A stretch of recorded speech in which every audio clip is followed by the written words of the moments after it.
الدين الخالص. إن الحمد لله نحمده ونستعينه ونستغفره ونعوذ بالله من شرور أنفسنا وسيئات أعمالنا. من يهده الله فلا مضل له ومن يضلله فلا هادي له. وأشهد أن لا إله إلا الله وحده لا شريك له.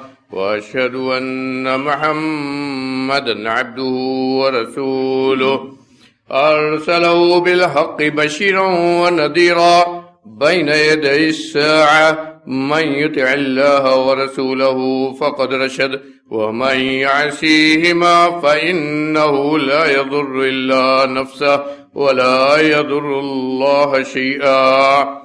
أما بعد فإن خير الحديث كتاب الله وخير الهدي هدي محمد صلى الله عليه وسلم وشر الأمور محدثاتها وكل محدثة بدعة وكل بدعة ضلالة وكل ضلالة في النار.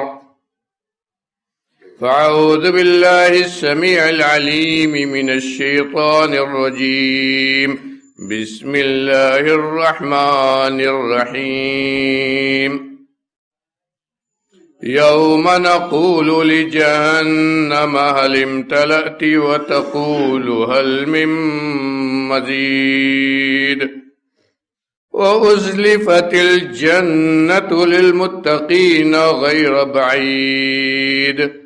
هذا ما توعدون لكل أواب حفيظ. من خشي الرحمن بالغيب وجاء بقلب منيب ادخلوها بسلام ذلك يوم الخلود. لهم ما يشاءون فيها ولدينا مزيد. وكم أهلكنا قبلهم من قرن هم أشد منهم بطشا فنقبوا في البلاد هل من محيص. إن في ذلك لذكرى لمن كان له قلب أو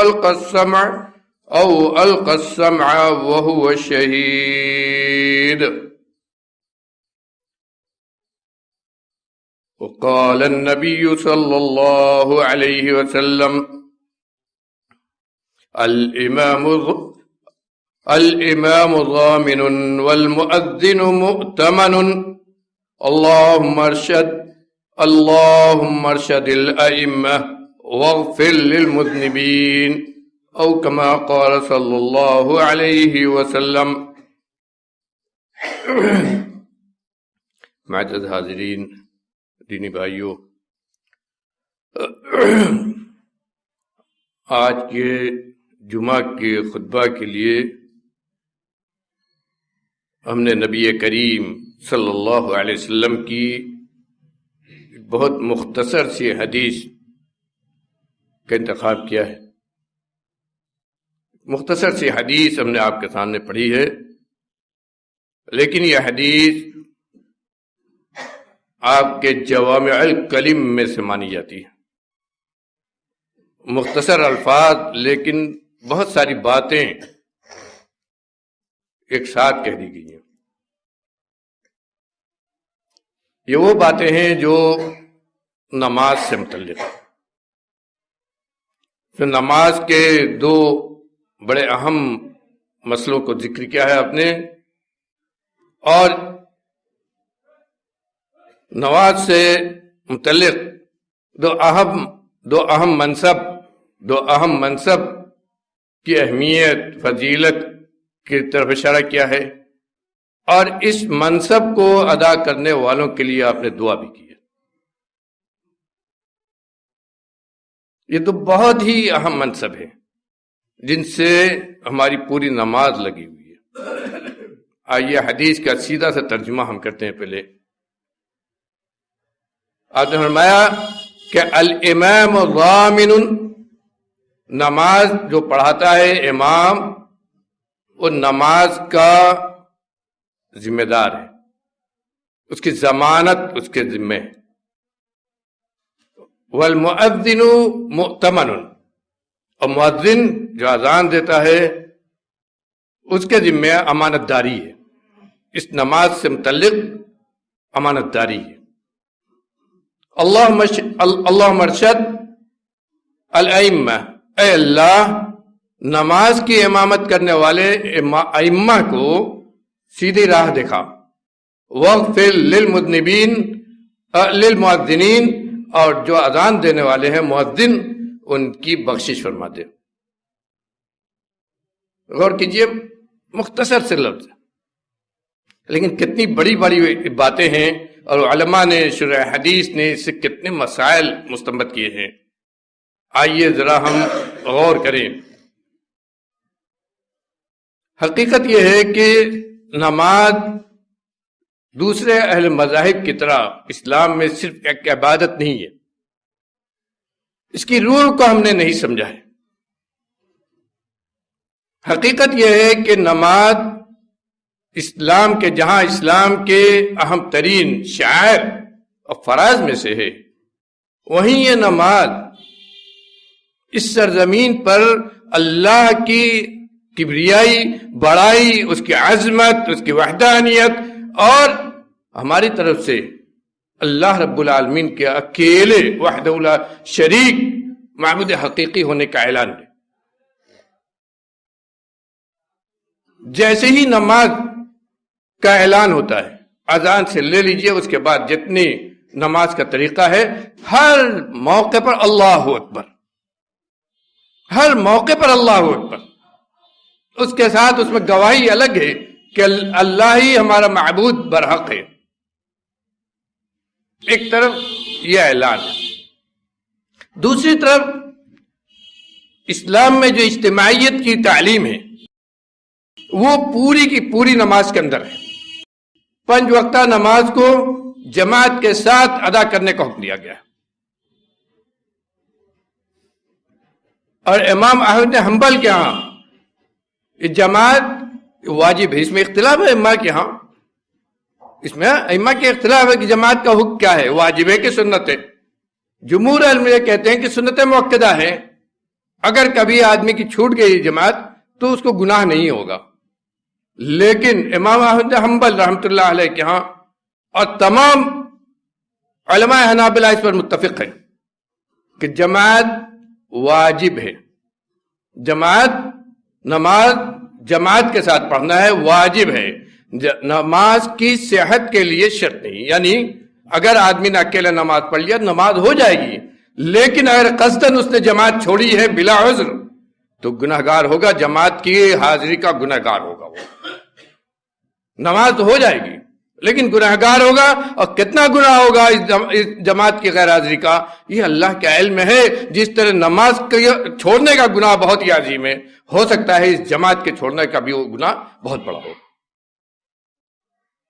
اور شیخ الاسلام ابن تیمیہ رحمۃ اللہ علیہ نے بہت سارے مقام پر بہت ساری دلیلیں اکٹھا کی ہیں، اور ہم نے ان دلیلوں کو باقاعدہ پڑھا ہے، اور اس پر اطمینان ہے۔ چاہے علماء اہل حدیث میں بہت سارے اس بات کے قائل ہیں کہ وہ سنت مؤکدہ ہے، لیکن مجھے اطمینان قلبی اس پر ہے کہ جو حنابلہ کہتے ہیں اور امام احمد حنبل رحمۃ اللہ علیہ فرماتے ہیں وہی صحیح ہے، اس لیے کہ اس کی بہت ساری دلیلیں ہیں۔ سب سے بڑی دلیل تو یہ ہے کہ آپ نے ایک موقع پر صحابہ کرام سے کہا کہ میں سوچتا ہوں کہ اذان دی جائے اور میں لکڑی اکٹھا کروں، کسی سے کہوں لکڑی اکٹھا کرنے کے لیے، لکڑی اکٹھا کی جائے، اس کے بعد میں کہوں کہ نماز شروع کرو، جماعت سے نماز قائم ہو، اور جو لوگ جماعت میں نہیں آتے ہیں، نماز جماعت سے نہیں پڑھتے ہیں، ان کے گھروں کو جا کر جلا دوں۔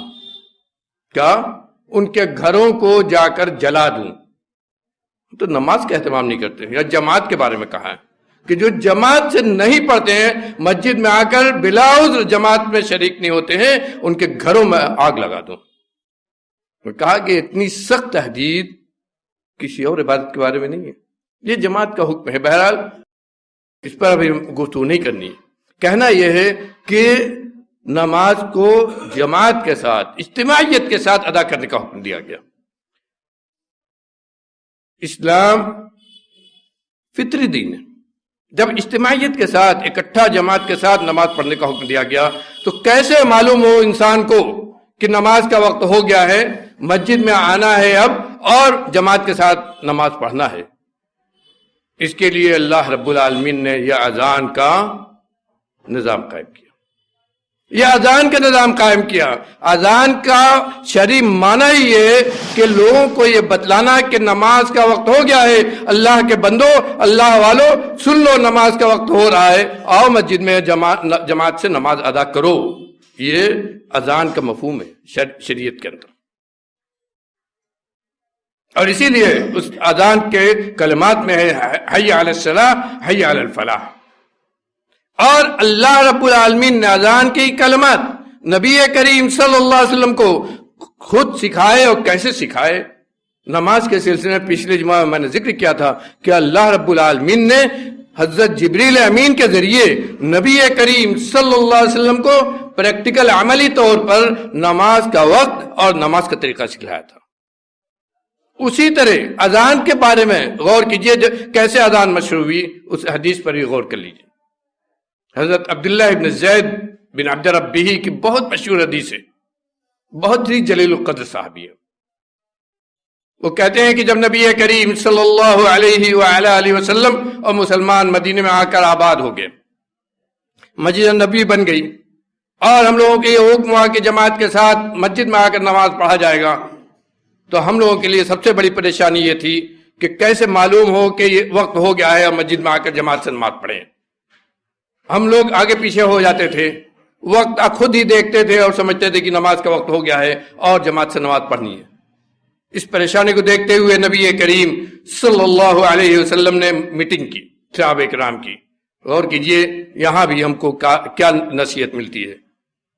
دینی مسئلے میں شرعی حکم کے اندر آپ نے صحابہ کرام سے مشورہ کیا، اور اسی لیے اس سے بہت ہی اہم مسئلہ محدثین نے نکالا ہے. کسی بھی مسئلے میں، حتیٰ کہ دینی مسئلے میں اگر اشتباہ ہو تو اس میں بھی مشورہ کرنا اور اہل فضل و علم کو اکٹھا ہو کر مشورہ کرنا یہ بہت ہی ضروری ہے. صحابہ کرام کی جب مجلس ہوئی تو کسی نے کہا کہ اللہ کے رسول، آدمی بھیجا جائے جو دروازے جا کر تمام لوگوں کو بتائے کہ نماز کا وقت ہو گیا ہے اور چلو نماز پڑھو. دوسرے صحابہ نے کہا کہ اللہ کے رسول، یہود کے ہاں سنگ بجایا جاتا ہے جسے بوق کہتے ہیں، لہذا ہم لوگ بھی اسی کا انتظام کریں، وہی بجایا جائے.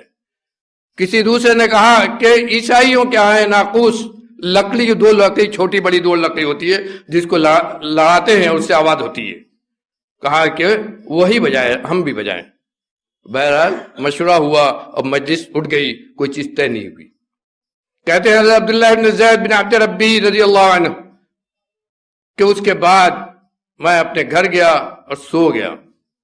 نیند میں میں دیکھتا ہوں، کہا نیند میں میں دیکھتا ہوں کہ ایک آدمی جا رہا ہے، اس کے ہاتھ میں ناقوس ہے. صحابہ کرام کا مقام سوچو اللہ کے بندے. کہا کہ میں نے خواب میں دیکھا کہ ایک آدمی چلا جا رہا ہے، اس کے ہاتھ میں ناقوس ہے، جیسا اس دن ذکر آیا تھا کہ عیسائی اس سے بجاتے ہیں. میں نے اس سے کہا اللہ کے بندے، کیا تم اس کو میرے ہاتھ بیچو گے؟ تو اس نے کہا کیا کرو گے؟ کہا کہ ہم لوگ نماز کے لیے اعلان کرنا چاہتے ہیں، اور نبی کریم صلی اللہ علیہ وسلم کے مجلس میں اسی ناقوس کا ذکر آیا تھا، تو تم میرے ہاتھ بیچ دو، میں اپنے ہاں لے کر چلا جاؤں گا. تو اس نے کہا کہ اللہ کے بندے، کیا میں تم کو اس سے اچھی بات نہ بتا دوں؟ کیا میں تمہیں وہ کلمات نہ سکھا دوں جو اس سے اچھا ہو، اور تم اس کے ذریعے تمام اپنے بھائیوں کو نماز کا وقت بتلا دو؟ کہا کیوں نہیں، یہ تو بہت اچھی بات ہے.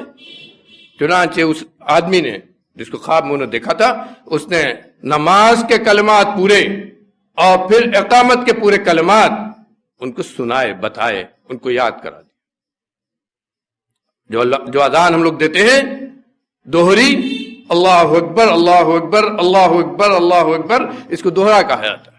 کہا یہ یہ اذان کے کلمات پورے اور اس کے بعد اقامت کے کلمات اکیلے اللہ اکبر اشہد ان لا الہ الا اللہ، اس طرح اس نے پورا ان کو سکھا دیا۔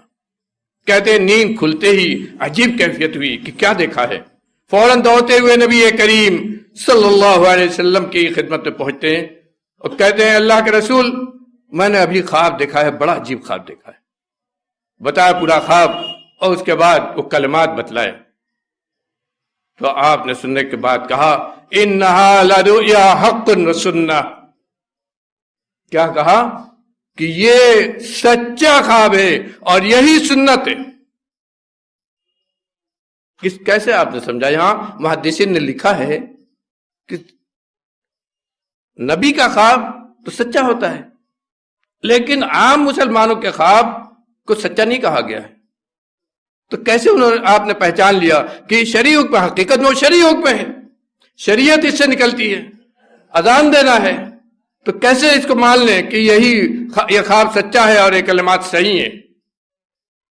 کہ جواب میں محدثین لکھتے ہیں کہ جس سیاق سے انہوں نے بیان کیا اور جو کلمات اذان کے انہوں نے کہے، اسی سے آپ نے سمجھا کہ یہ خواب ان خوابوں میں سے ایک ہے جسے نبوت کے 36 اجزاء میں سے ایک جز کہا جاتا ہے۔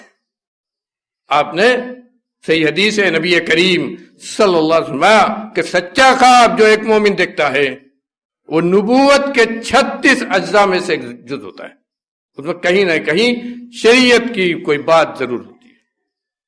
تو کہتے ہیں محدثین کہ اس بنیاد پر آپ نے یہ سمجھا کہ یہ ایک سچا خواب ہے۔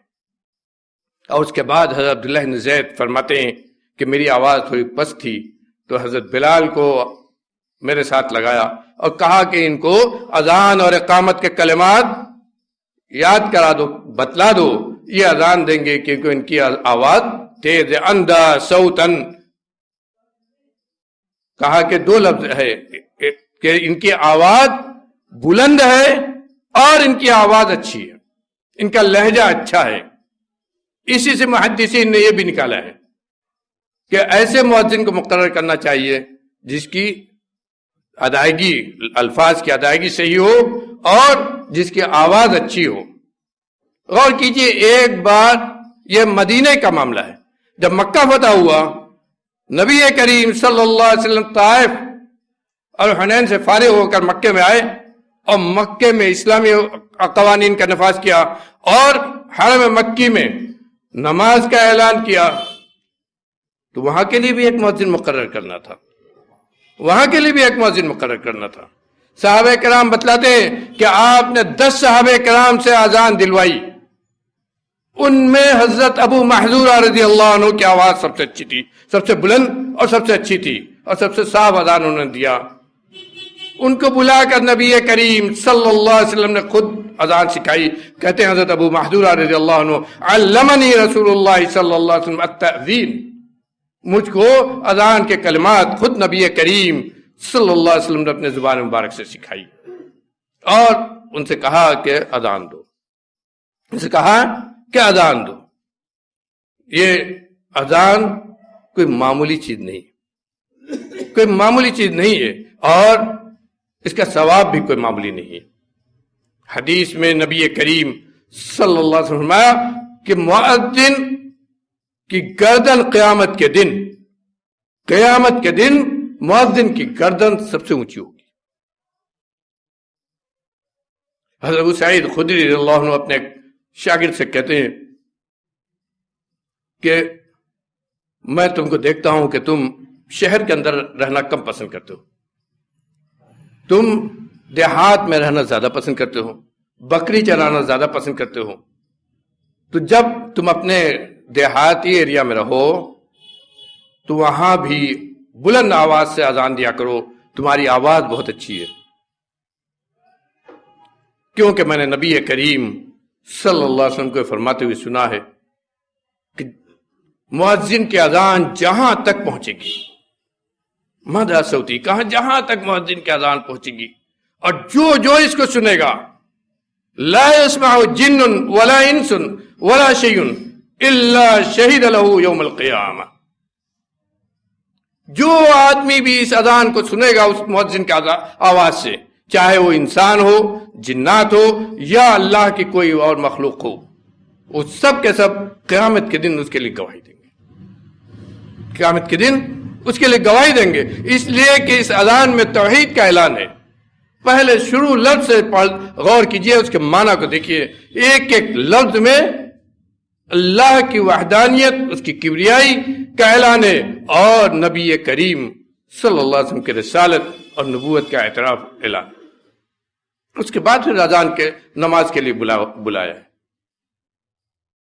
اس لیے اس کا یہ مقام، اور اسی لیے نبی کریم صلی اللہ علیہ وسلم نے مؤذن کی ذمہ داری جو ہے اس کو اس حدیث کے اندر بیان کیا ہے، جو حدیث میں نے پڑھی ہے۔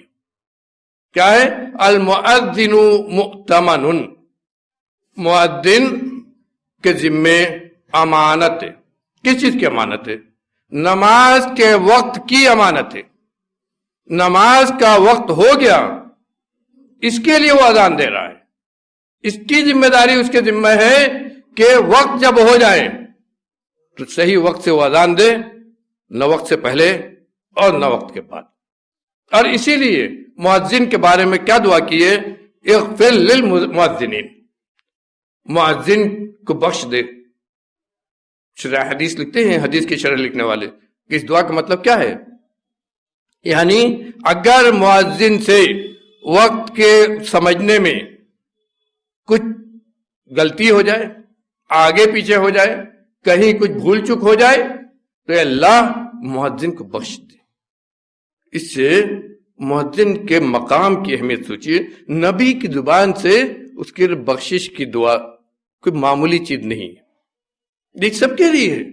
آپ کی زبان سے آج سے 1400 سال پہلے لفظ نکلا ہے، لیکن قیامت تک کے لیے آپ کی زبان سے نکلے ہوئے الفاظ ہیں، قیامت تک کے لیے، جب تک مسلمان اس دنیا باقی ہے اور یہ اللہ کی ندا دی جا رہی ہے، یہ اذان کی آواز ہم سن رہے ہیں، نماز قائم ہو رہی ہے، اس وقت تک کے لیے یہ ہے۔ اور اس وقت تک کے لیے جو مؤذن ہوگا اس کے لیے اللہ کے دربار میں بخشش کی دعا نبی کی زبان سے، بخشش کی دعا نبی کی زبان سے، یہ مؤذن کے لیے ہے۔ کتنی بڑی فضیلت ہے مؤذن کے لیے۔ اسی لیے نبی کریم صلی اللہ علیہ وسلم کہتے تھے، آپ نے فرمایا کہ اگر لوگوں کو معلوم ہو جائے کہ اذان میں کتنی نیکی ہے تو اس اذان کو دینے کے لیے لوگ قرآن اندازی کریں گے۔ یہ کوئی پیشہ نہیں ہے، بہت اچھے سے ہمیں سمجھنا چاہیے۔ اذان دینا یہ کوئی پیشہ نہیں ہے، یہ ہمیں نہیں سمجھنا چاہیے کہ ہم نے کسی کو اذان دینے کے لیے رکھ دیا تو اب یہ اسی کا کام ہے، ہم اس کو پیسہ دے کر وہ ہمارا ملازم ہو گیا۔ یہ اگر ہم سمجھتے ہیں میرے بھائیوں، یہ بہت بڑی غلطی ہے۔ اذان یہ پورے اسلامی معاشرے کی ذمہ داری ہے، جس طرح ہماری ذمہ داری ہے نماز کی، نماز کو جماعت سے ادا کرنے کی، اسی طرح نماز سے جڑے ہوئے ہر مسئلے کو سمجھنے اور اس کو ادا کرنے کی بھی ہماری ذمہ داری ہے۔ جس طرح مؤذن بلا شبہ متعین ہوگا، نبی صلی اللہ علیہ وسلم نے متعین کیا۔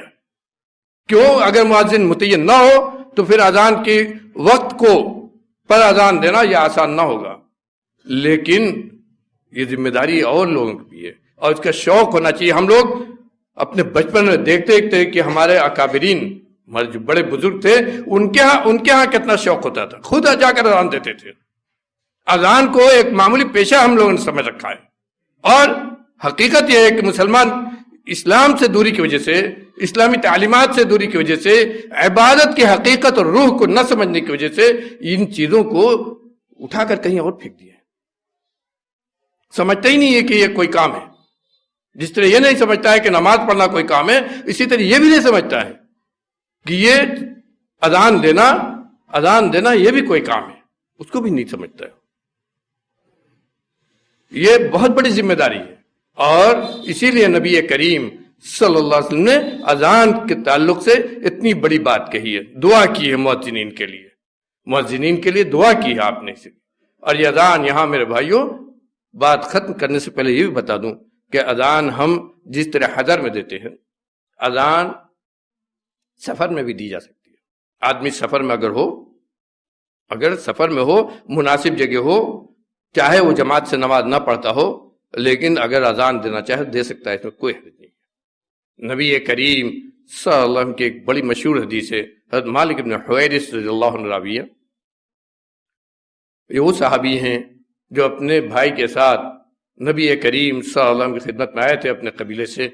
20 دن تک آپ کے پاس رہے، آپ سے دین سیکھا، اور اس کے بعد دین سیکھ کر اپنے قبیلے میں گئے اور وہاں جا کر اسلام کی دعوت تبلیغ کی.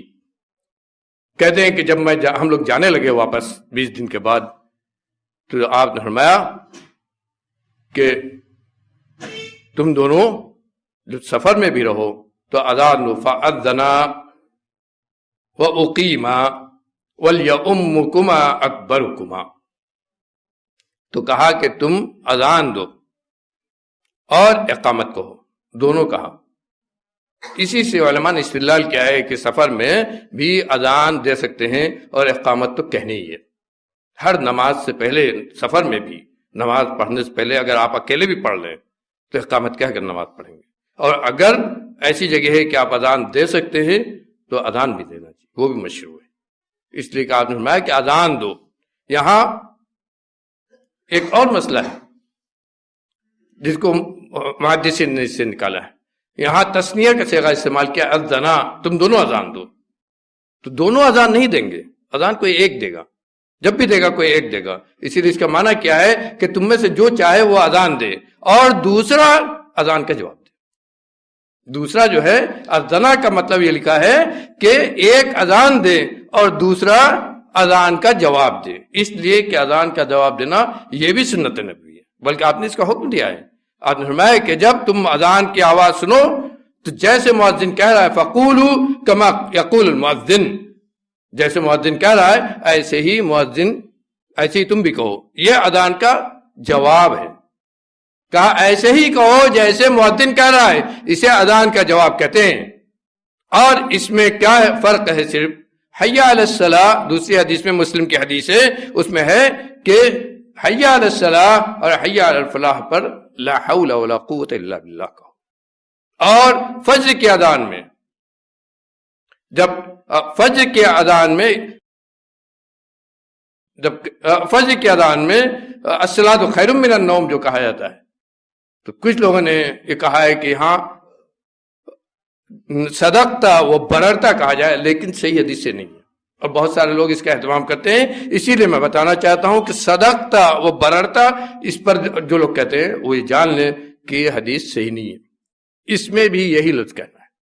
شیخ البانی رحمۃ اللہ علیہ نے لکھا ہے کہ ضعیف حدیث کی بنیاد پر کوئی لوگوں نے اس کو رائج کر دیا ہے، لیکن حقیقت میں فجر کی اذان میں بھی جب الصلاۃ خیر من النوم کہا جاتا ہے تو وہی لفظ کہا جائے گا، اس میں دوسرا لفظ نہیں کہا جائے گا. یہ اذان کا جواب ہے. میرے بھائیوں، جس طرح اذان کا جواب دیا جاتا ہے اسی طرح اقامت کا جواب بھی مشروع ہے.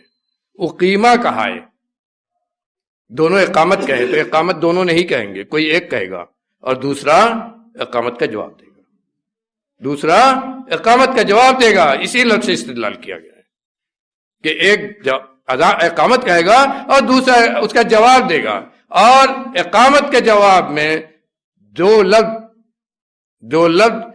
مؤذن کہے وہی کہنا ہے. صرف حی علی الصلاۃ پر لا حول ولا قوت الا باللہ. قد قامت الصلاۃ جو ہے، کچھ لوگ کہتے ہیں کہ اس پر اقام اللہ ادامہا کہا جائے، لیکن وہ بھی کسی صحیح حدیث سے ثابت نہیں ہے. جو لفظ ہے یہی لفظ کہا جائے گا. اللہ تعالیٰ سے دعا ہے کہ ہمیں نیک عمل کی توفیق دے. حدیث کا ایک حصہ امامت سے متعلق ہے.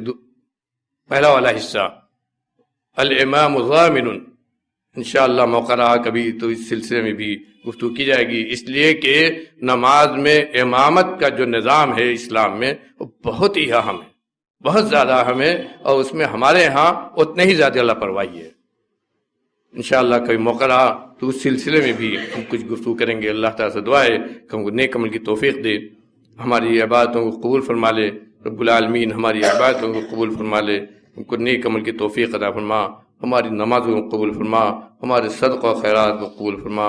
رب العالمین ہمارے تمام نیک اعمال کو ہماری بخشش کا ذریعہ، نجات کا ذریعہ بنا دے۔ ہم گنہگار سیاہکار ہیں، لیکن رب العالمین تیرے رحم کرم کی امید رکھتے ہیں، ہمیں معاف فرما دے۔ ہم میں سے جو بیمار ہیں ان کو ان کی بیماری سے شفا کامل عاجل عطا کر، جو پریشان حال ہیں ان کی پریشانی کو دور فرما دے۔ رب العالمین جو پریشان حال ہیں ان کی پریشانی کو دور فرما دے۔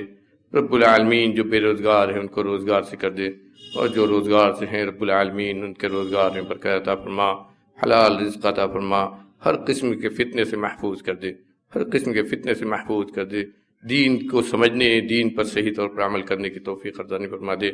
دنیا جب تک زندہ رکھ، اسلام پر قائم رکھ، اور جب سانس کے ٹوٹنے کا وقت آئے تیرا کلمہ لا الہ الا اللہ ہمارے زبان پر ہو۔ اقول قولی ھذا واستغفر اللہ لی ولکم ولسائر المسلمین من کل ذنب فاستغفروہ انہ